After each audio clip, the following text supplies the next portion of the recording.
Sports commentator হিসেবে কাজ করে যেতে পারি এবং আজকের এই যে আয়োজন, এই যে ব্যবস্থাপনা ধন্যবাদ যুব সংঘের, সেটাকে আমরা সাধুবাদ জানাই।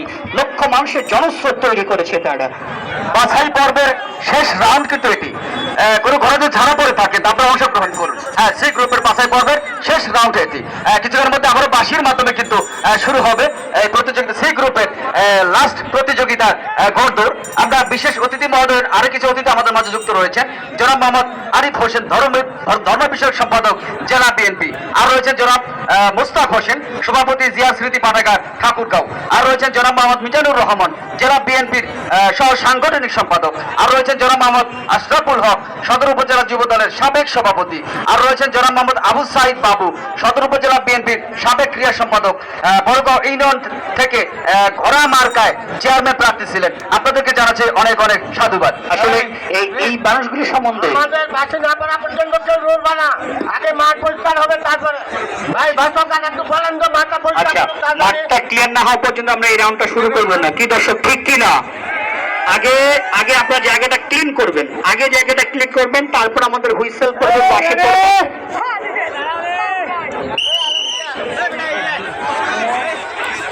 শুরু হয়ে গেছে। 1 2 3 4 5 6 7 8 9 10 অনেকগুলি ঘোড়া দেখছি আমরা। জি, আমরা সকলেই সচেতন থাকবো যার যার জায়গা থেকে। সোহেল ভাই, আপনাকে একটু বলি যে সি গ্রুপের এটা কিন্তু শেষ রাউন্ডের খেলা চলছে। ধরেন যে একটা রাউন্ডে সি গ্রুপে 30টা ঘোড়া আছে, 30টা ঘোড়াকে নিয়ে আমরা 3টা রাউন্ড করেছি। সেই রাউন্ড থেকে আমরা এটা শেষ রাউন্ডে রয়েছে।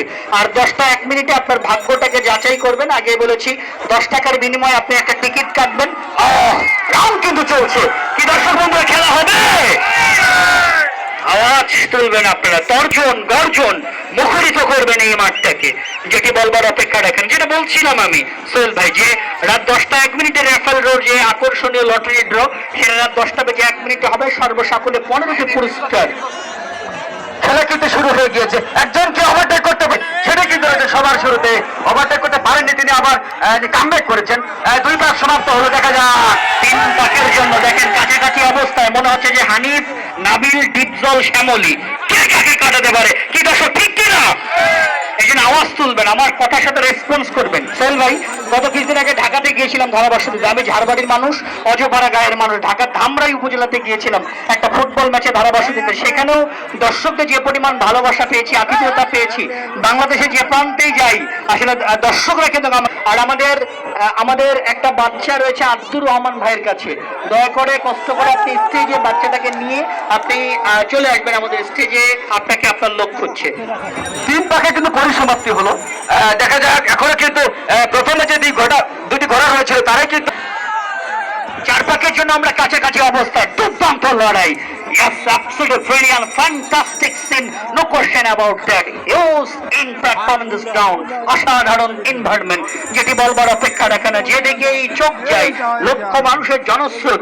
আপনি ছিলেন সোহেল ভাই, গতকালকে এখানে মনোমুগ্ধকর একটা খেলা হয়েছে। যে খেলাগুলি আবহমান গ্রাম বাংলার ঐতিহ্য, এই খেলাগুলি এখন আমরা খুব বেশি দেখতে পাই না। আমাদের ভল্লিবাগ যুব সংঘ এই খেলাগুলিকে ধরে রেখেছে, টিকিয়ে রেখেছে। দাদা, আমরা তাদেরকে থ্যাঙ্কস জানাই। যুব সমাজকে নেশা থেকে, মাদক থেকে দূরে রাখবার জন্য তাদের এই যে প্রাণপণ এই খেলাগুলো পরিচালনা করার জন্য কিন্তু অনেক অর্থের প্রয়োজন হয়। পারবে না এই খেলা পরিচালনা করার জন্য, আয়োজন করতে পারবে না।